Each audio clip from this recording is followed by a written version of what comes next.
அனைவருக்கும் வணக்கம். India sisters கிச்சனுக்கு உங்களை வரவேற்பது அம்முவன் லதா.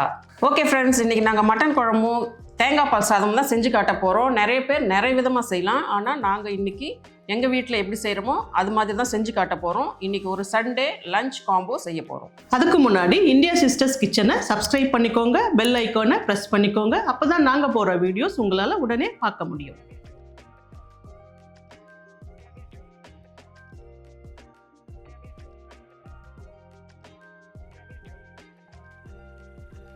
முதல்ல மட்டன் குழம்பு செய்யலாம். அதுக்கு தேவையான மசாலா அரைச்சிக்கலாம்.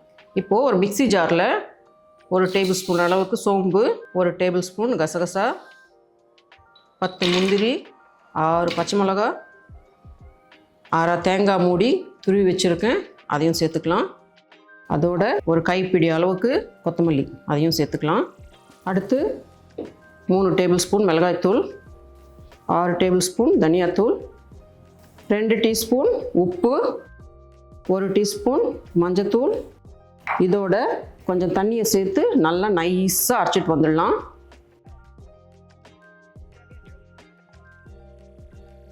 மசாலா அரைச்சிட்டு வந்தாச்சுங்க. அடுத்து ஒரு ஸ்டவ் ஆன் பண்ணி ஒரு குக்கரை வச்சுருக்கேன்.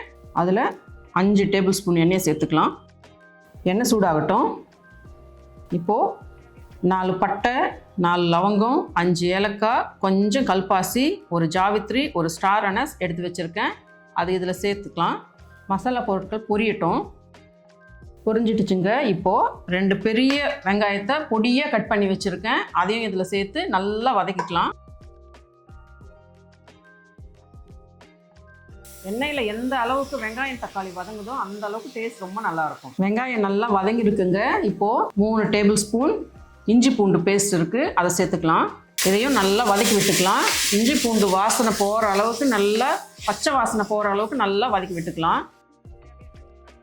இப்போது இஞ்சி பூண்டு நல்லா வதங்கிடுச்சு. 1/2 கைப்பிடி அளவுக்கு புதினாவை சேர்த்துக்கலாம். இதில் சும்மா ஒரு 2 முறை அப்படி கலந்து விட்டால் போதும், ரொம்ப வதக்க வேண்டியதில்லை.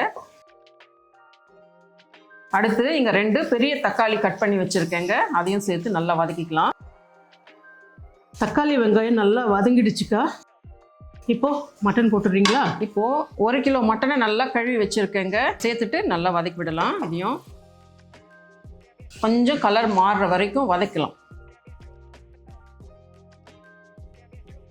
இது கலர் மாறி இருக்குங்க. இந்த மட்டன் கொஞ்சம் வெள்ளையாக வரும்போது நம்ம அரைச்சி வச்சிருக்கிற மசாலாவை சேர்த்து வதக்கிக்கலாம்.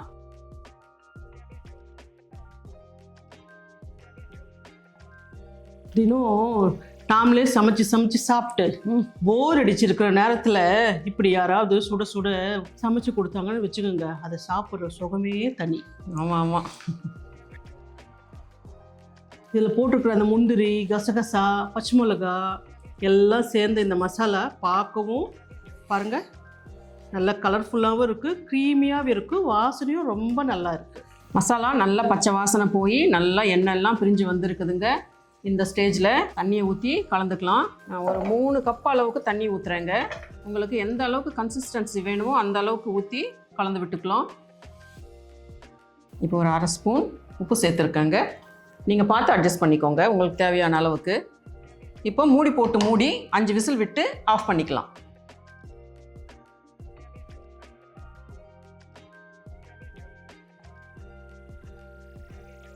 இப்போது தேங்காய் பால் சாதம் செய்ய ஆரம்பிக்கலாம்.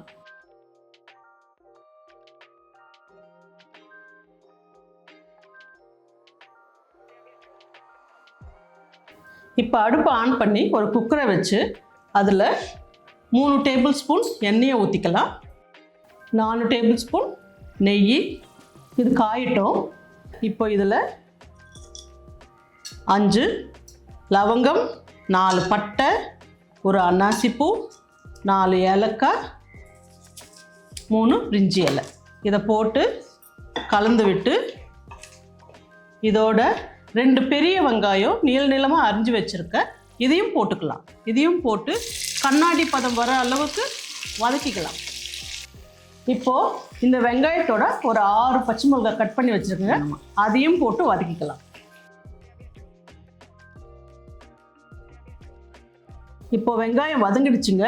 இந்த பதம் கண்ணாடி பதம்னு சொல்லுவாங்க. இந்த பதத்துக்கு நல்லா வதங்கிடுச்சு. இப்போது இதில் இஞ்சி பூண்டு விழுது வந்து ஒரு 3 டேபிள் ஸ்பூன் எடுத்து வச்சுருக்கேன், அதையும் சேர்த்துக்கலாம். நான்வெஜ்ஜாக இருக்கட்டும் வெஜ்ஜாக இருக்கட்டும் எதுலேயுமே இஞ்சி பூண்டு போட்டிங்கன்னா நல்லா அது வாசனை, பச்சை வாசனை போய் நல்லா ஃப்ளேவர் வர வரைக்கும் நல்லா வதக்கினீங்கன்னா நல்லா இருக்கும், டேஸ்ட்டாக இருக்கும். இப்போ இஞ்சி பூண்டு நல்லா வதங்கிடுச்சுங்க. இந்த ஸ்டேஜில் நான் ஒரு கைப்பிடி புதினா எடுத்து வச்சுருக்கேன், அதை போட்டு நல்லா எண்ணெயில் வதக்கலாம். நம்ம புதினா வதங்கிடுச்சோம்மா. இப்போது இதில் நான் வந்து 2 ஆழாக்கு வந்து பாஸ்மதி ரைஸ் எடுத்து வச்சுருக்கேங்க. 1க்கு 1.5 தண்ணி. இப்போ வந்து 2 தண்ணியும் ஒரு தேங்காய் பால் 1 கப்பு எடுத்து வச்சுருக்கேன். நீங்கள் எந்த கப்பில் எடுக்கிறீங்களோ அதில் 3 அளவுக்கு எடுக்கணும். இப்போ வந்து நான் 1 கப்பு தேங்காய் பால், 2 கப்பு தண்ணி, அதில் 2 டீஸ்பூன் உப்பு. இது கொதிக்கட்டுமா கொஞ்ச நேரம்? ஆமாம், கொஞ்சம் நேரம் கொதிக்கட்டும். இப்போ தண்ணியும் தேங்காய் பாலும் கொதிக்க ஆரம்பிச்சிடுச்சுங்க. இந்த டைமில் நாம் அரிசியை போட்டுக்கலாம்.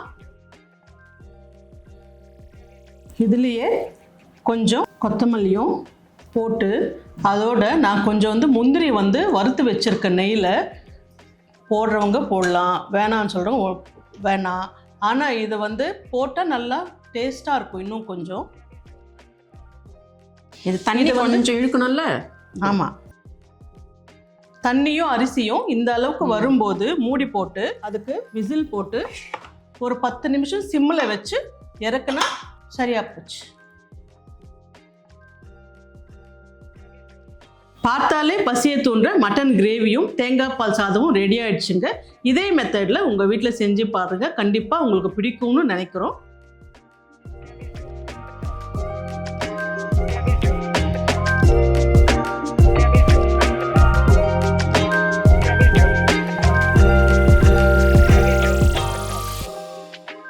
இந்த வீடியோ உங்களுக்கு பிடிச்சிருந்ததுன்னா லைக் பண்ணுங்கள், கமெண்ட் பண்ணுங்கள், ஷேர் பண்ணுங்கள். இதே மாதிரி இன்னொரு ரெசிபியோட அடுத்த வீடியோவில் பார்க்கலாம். நன்றி, வணக்கம்.